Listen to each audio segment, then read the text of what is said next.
Bismillahirrahmanirrahim. My name is Kiran Aslam. I am from BS Chemistry. Today I am going to present my presentation and my topic is environmental hazards of dispersed dyes. So first we will see what are dyes and what they do. Dye stuffs give color to the material on which they are anchored. Dyeing is one of the most important operations in the textile industry and a variety of dyes are used for dyeing. Some dyes are water soluble, are solubilized prior to use, and require SAR linkage or van der Waals forces to impart affinity for the fiber.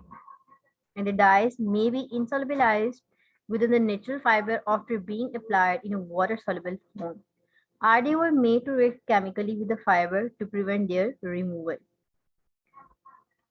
The dispersed dyes are used for the dyeing and printing of polyester. Polyester, it is a highly crystalline thermoplastic polymer, quite tightly packed together. Polyester is dyed with dispersed dye.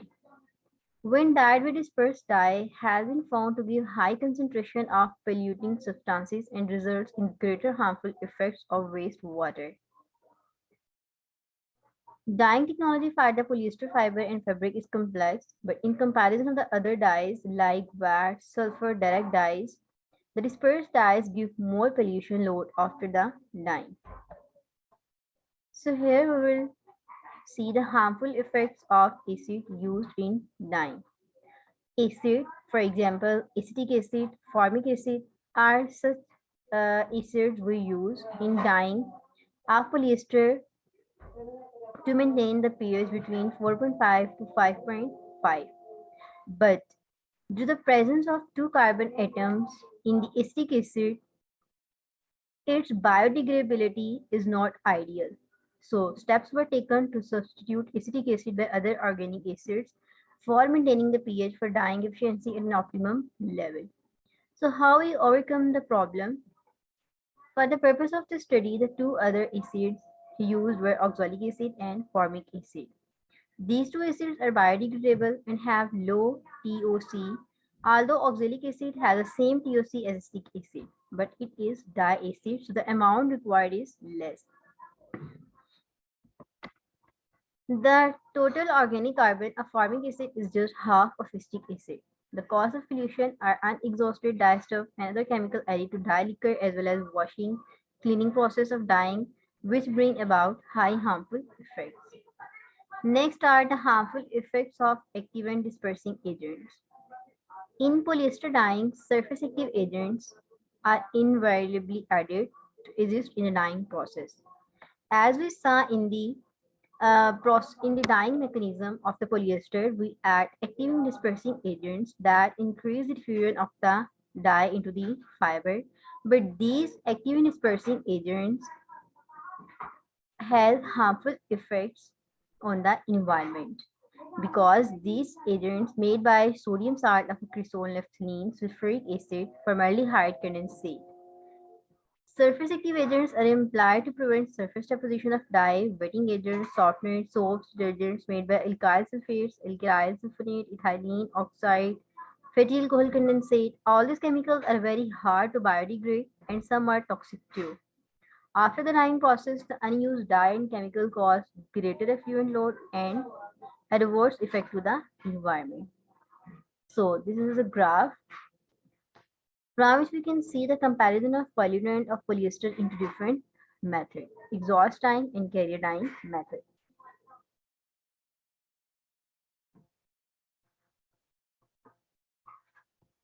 This is the weight to liquor ratio, means how much water is used for how much gram or kg of cloth or fiber, and this is the percentage of the pollutant.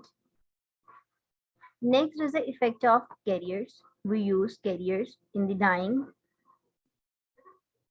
of polyester. Carriers applied in polyester dyeing, most of the carriers contain emulsifying agent to facilitate dispersion in addition to warm water and are compatible with dispersed dyes.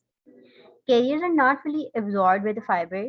The left part of carrier increase the water load. Carriers are volatile in steam and heat treatment also. in this region causes air pollution, and they have offensive odor, and some of the chlorinate type are significantly toxic to fish and bacteria sludges. There are some carrier type and the amount of COD and BOD present in them. Effects on water bodies. Ions of dispersed dye in water streams either reflect back solar radiations or scatter that affect the littoral zone of the water bodies. The entire ecological cycle, including self-purification system of water stream, is disturbed due to the lack of dissolved oxygen. The indiscriminate discharge of untreated wastewater is more conspicuous in case of developing countries rather than developed ones. Dispersed blue, whose mass to liquor ratio is 79.79:1, and dispersed orange 25 dyes having azo group are toxic, which entering the environment in such quantities are concentrations that have direct and enduring harmful effect on the environment as well as the aquatic system by producing metabolites during their formation. Next is the toxicity due to dispersed dyes. Allergies from dyes. Contact allergic reactions to synthetic textile dyes have been noticed since 1868.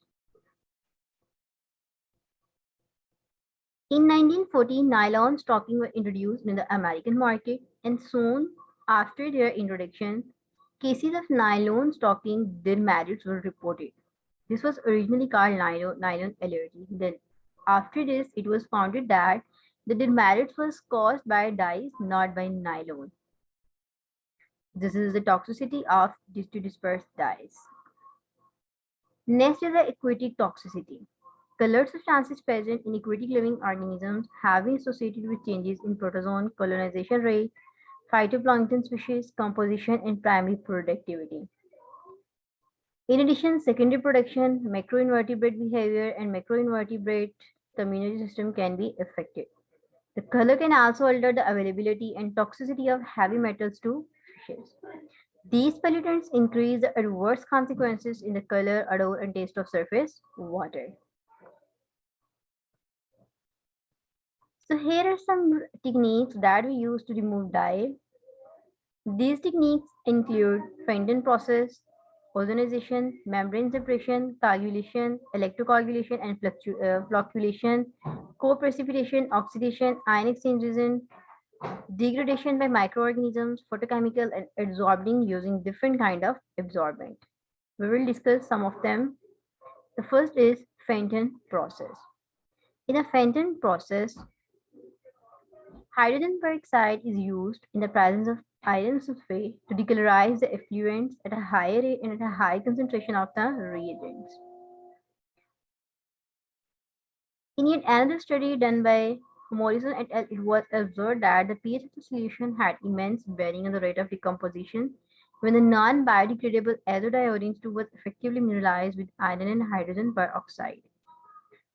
The advantage of the Fenton reagent is that no activation energy is required for activating hydrogen peroxide. So this is cost-effective method of generating hydroxyl radicals, utilizing easy-to-handle reagents. But a major disadvantage of this method is the production of substantial amount of iron hydroxide precipitate, non-retention of the homogeneous catalyst added as an iron salt, which further contributes to additional water pollution. The next technique is ozonation. Ozonation is another process which is fundamentally an oxidation process. Ozone is an unstable gas which can degrade back to oxygen, and during this transition, a free oxygen atom or free radical is formed.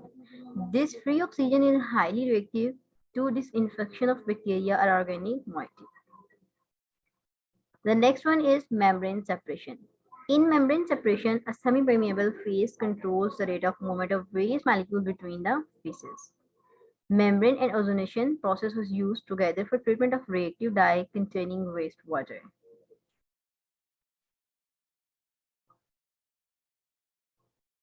Membrane processes often do not scale up to accept massive stream sizes and also have chemical incompatibilities. The next is chemical oxidation. A recent addition to the list of available methods for the treatment of colored effluent in the chemical is the chemical oxidation of dye by utilizing ultraviolet and a strong oxidant. The most commonly utilized oxidant for this purpose is hydrogen peroxide. Photochemical degradation. Dye degradation in presence of hydrogen peroxide, Fentanyl process, and ozonolysis has successfully eliminated color from effluents. Nowadays, nanosciences has started stepping into remediation process due to the large surface area over bulk.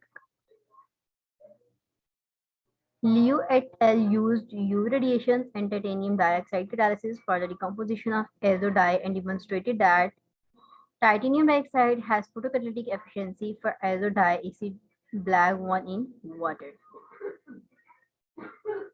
Microbiological decomposition of synthetic dyes. The use of microorganisms for the removal of synthetic dye from effluents offers considerable advantage because of relative inexpensiveness and generation of non-toxic end products. But the stable chemical composition of the majority of such compounds makes them highly resistant to microbiological attack. To add to this, a well-furnished lab and trained handling is required for bacterial culture and their application. So the next and the last technique is coagulation and flocculation. It is a simple and cost-effective process. It is a combination of two distinct procedures. The first one is coagulation, in which the destabilization of a given colloidal suspension or solution take place.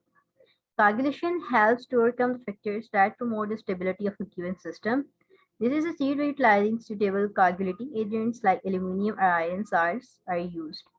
Coagulation is followed by flocculation, a process which facilitates the introduction of destabilized particles so that they come in contact with each other and thereby form large agglomerates which can easily separate it through methods like gravity setting. The first process, for example, coagulation is completed in a very short duration, whereas flocculation requires more time to complete. Electrocoagulation is a combined technique in which aluminum or iron is used as anode and the coagulating metal cations are released in situ as long as an electrical current is applied. So these are the techniques that we use for the removal of dyes. So that's all from my side. Thank you.